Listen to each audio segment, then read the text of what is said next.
plywood. I'm now going to cut the other end and cut it to length. And I'm going to rip off a piece about 10.5 inches wide. Then I'm going to rip that on the table saw into strips 1 5/16 inch wide. Those strips will be used as a type of webbing inside the torsion box top. Now what I've done to get prepared to make this top is that I've put together my two pieces that are going to be the top and the bottom of the torsion box, and I've used the Festool saw with the track guide and cut them to identically the same size. Now these happen to measure 84 inches long and 28.5 inches wide. They'll wind up being, the entire top will wind up being 85.5 inches long by 30 inches wide because of the trim that I put around it. Now that these are cut to identical size, I've leveled this up so that it's perfectly flat. And I've spent a lot of time doing that. That's probably the most important part of building an absolutely flat torsion box is start flat. Start flat and it'll stay flat. So I've used everything from hair thin to 1/16 inch thick shims around the periphery of this piece of plywood, and I've used the longest straight edge I had and my most absolute straight edge, this heavy piece of steel here, to make sure that it's flat. Now once I get the strips ripped down, I'm going to glue them long ways, 5 strips, and then I'm going to put cross pieces in between. That will effectively make the top more difficult to flex because those strips on the inside will provide an internal torsion inside the box. If it tries to flex, it'll pull on all the other pieces and make it more difficult. Okay, I got all the strips ripped to size. In an abundance of caution, I took off my vest.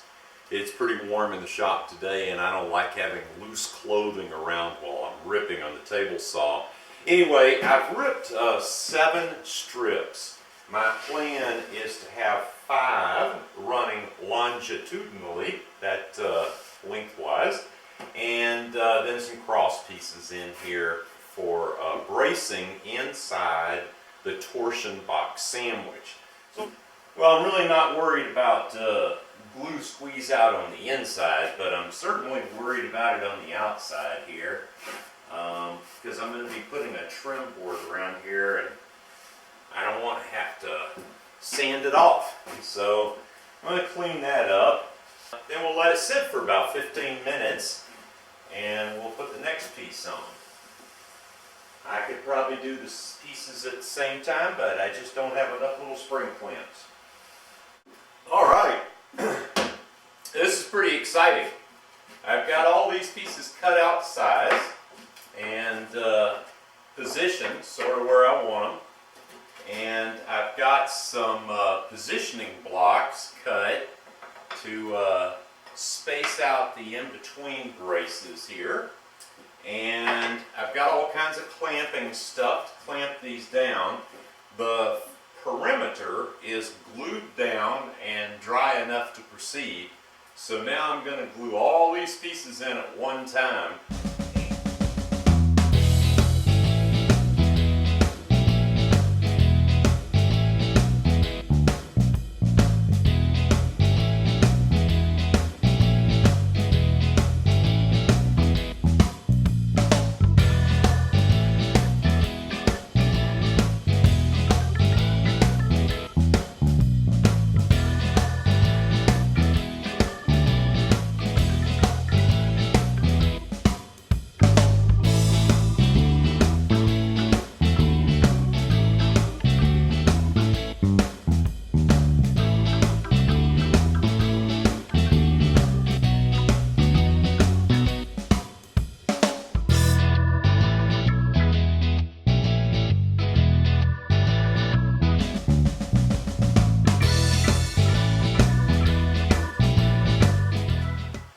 So I'm just finishing up clamping some scraps on here, some cauls, to make sure that all these pieces are down flat and flush to this board. Everything is glued in now, clamped down. I'm going to let it sit and relax for a little while and set up. The only thing you want to be careful of is to feel of all of these little joints between these pieces and to make sure everything is perfectly level, because the top of the sandwich will be glued on top of this. So if this is level, then the top will certainly be level. So after we get that glued on, I'm going to trim out the edges all the way around with the same poplar I've been using for the trim on the desk boxes. I'm going to cover the top with Formica, and then I'm going to flip it over and build a little frame on the bottom that will sit over these two pedestals. Those will be the nesting mechanism to make sure it stays in place on the pedestals when it's there.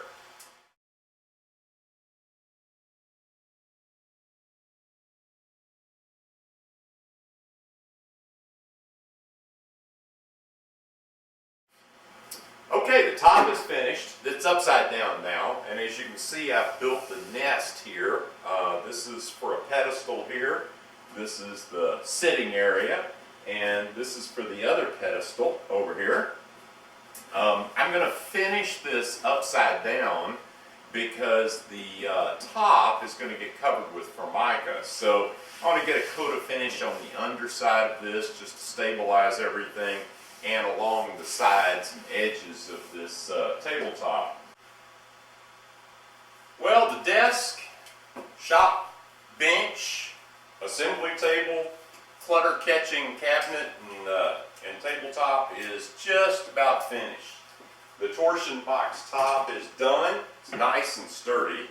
It's sitting on top of the pedestals now, not moving around, except when I fail to lock the wheels. And we're ready to put the Formica on the top, and this project will be finished.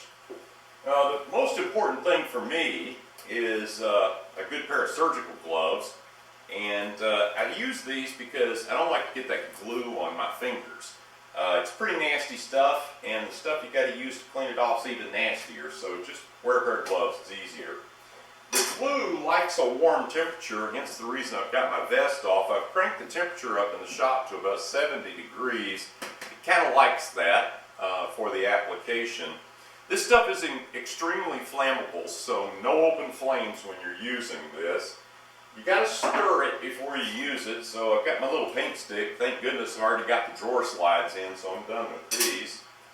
I'm going to kind of pour it on and spread it around with these cheap China bristle brushes, and I've got a rag here in case I get something on me or on something else. I've also masked off the edge of the top here because I have a tendency sometimes to get a little sloppy with the glue. I'm going to put a coat of glue on the top. I'm going to put a coat of glue on this, let it dry for a few minutes, 15-20 minutes, and then we'll put some stickers on here to keep the Formica up off the surface until we're ready. I'll flip this thing over on top of that, pull the stickers out, and start pressing it down with a J-roller. So let's get to work.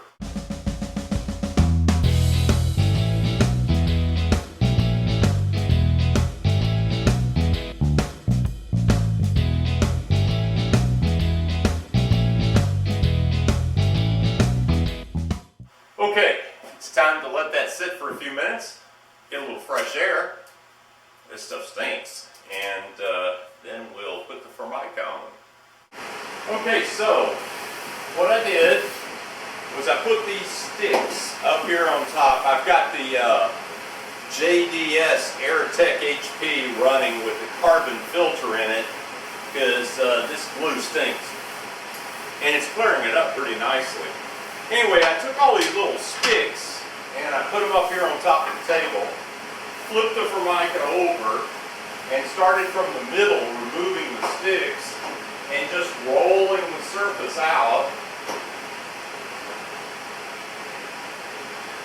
And the idea is just to make sure you get good firm contact all the way across.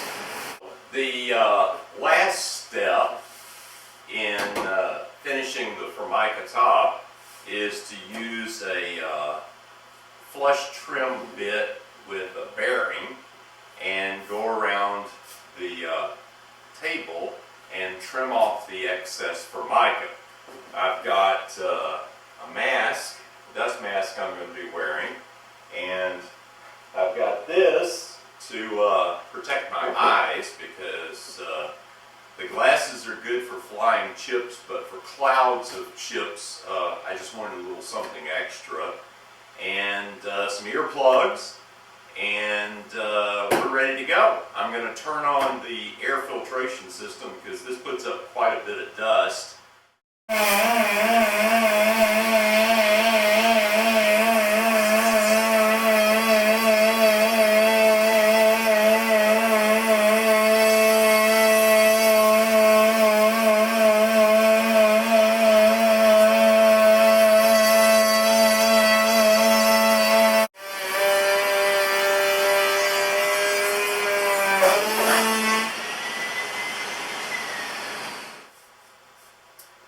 Just drawing out my next little shop project here, and wow, look at this. I can turn around without hitting my knees, and the height here is just perfect for drawing.